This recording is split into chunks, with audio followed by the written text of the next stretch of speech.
ఏలూరు జిల్లా లింగపాలెం మండలం రంగాపురంలో వర్చువల్ మహానాడు 2026 ఘనంగా నిర్వహించారు. ఈ కార్యక్రమానికి ముఖ్య అతిథిగా చింతలపూడి ఎమ్మెల్యే రోషన్ కుమార్ హాజరయ్యారు. ఈ సందర్భంగా ఆయన మాట్లాడుతూ పేదవారికి కూడు గూడు గుడ్డ నీడ కనీస వస్తువులు కల్పించాలనే లక్ష్యంతో ఎన్టీఆర్ టీడీపీని స్థాపించి పేదవారికి అండగా నిలిచారని తెలిపారు. అదే లక్ష్యంతో ముఖ్యమంత్రి చంద్రబాబు అభివృద్ధి సంక్షేమంతో రాష్ట్రాన్ని అభివృద్ధి పథంలో నడిపిస్తున్నారని అన్నారు. కూటమి ప్రభుత్వం చేస్తున్న సంక్షేమ అభివృద్ధి కార్యక్రమాలను ప్రజల్లోకి తీసుకువెళ్లి రాబోయే స్థానిక సంస్థల ఎన్నికల్లో సత్తా చాటాలని పిలుపునిచ్చారు.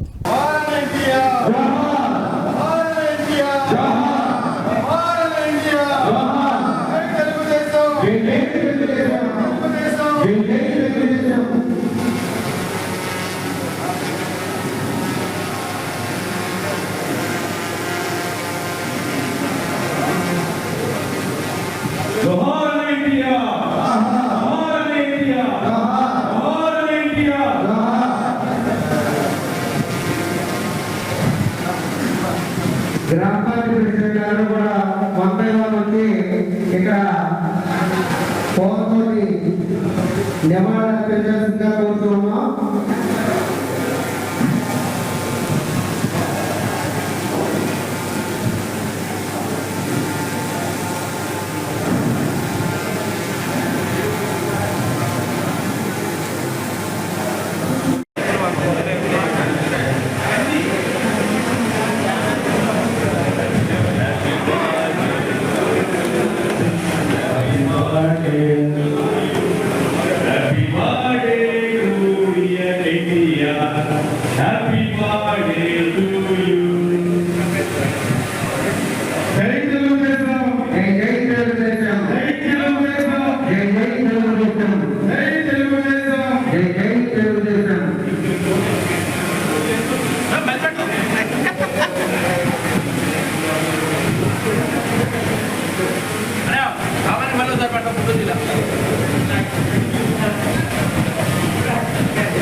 ఎందుకంటే కార్యకర్త ఎప్పుడు కూడా చూస్తే మన అపోజిషన్లో వాడు పోరాడతాడు, ఖర్చు పెట్టుకున్నాడు, పార్టీ కోసం ఎంత దూరం వెళ్తాడు, పార్టీ కోసం రోడ్డు ఎక్కుతాడు, పార్టీ కోసం జైలు పాలవుతాడు.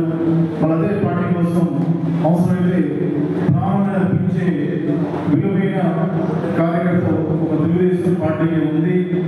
మరి అలాంటి కార్యకర్త గెలిచిన తర్వాత మరి ఎందుకో కొన్నిసార్లు సైలెంట్ అయిపోతాడు, ప్రయత్నం చేస్తూ పోతాడు.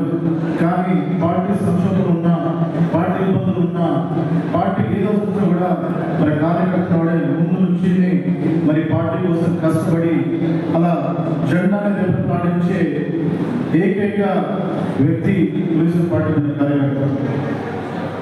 మన భారతదేశంలో చూస్తే ఒక రీజనల్ పార్టీ 44 సంవత్సరాలు ఒక గట్టి ఫౌండేషన్ తోటి కార్యకర్తలే దేవుళ్ళగా ముందుకెళ్ళాం.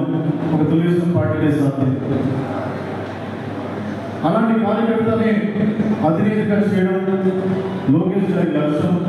లోకేష్ గారు మన భవిష్యత్తు నాయకులు, యువ నాయకులు, వారు ఎంతో విరుద్ధంగా ఈ యొక్క క్లస్టర్ విధానాన్ని తీసుకొచ్చి ఈ వర్చువల్గా మహానాడు పెట్టడం నిజంగా చాలా చాలా సంతోషం ఉంది.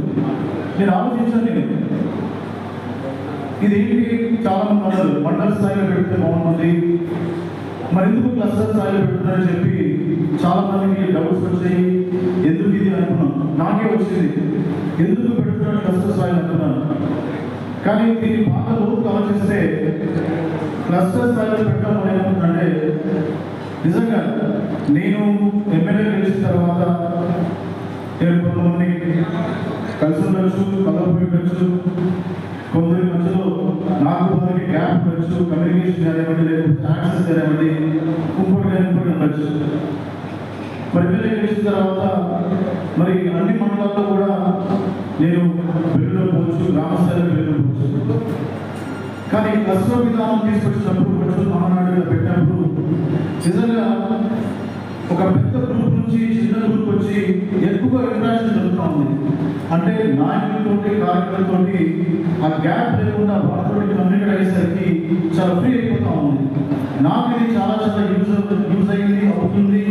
అది ఏదైతే గ్యాప్ ఉందో లేకపోతే ఏదైతే మిస్కమ్యూనికేషన్ ఉందో నాయకుల మధ్య కార్యకర్తల మధ్య నాకు ఉందో ఈ యొక్క క్లస్టర్ విధానం ద్వారా ఒక చిన్న గ్రూప్ అయ్యేసరికి వాళ్ళతోటి మరి ముఖాముఖిగా మాట్లాడడం, వారి సమస్యలు తెలుసుకోవడం, మరి నేను వారికి నేరుగా వాళ్ళతోటి కలిసి ప్రయాణం చేసే విషయంపై మరి నేను నా బిజినెస్ క్లస్టర్ చాలా చాలా నచ్చింది. ఇది చాలా చాలా పార్టీ కూడా ఒక ఆనందకరమైన వాతావరణంలో జరగడం ఇది నిజంగా ఒక మంచి పరిణామం. మరి ఈరోజు రంగాపురం చూస్తాం మనం.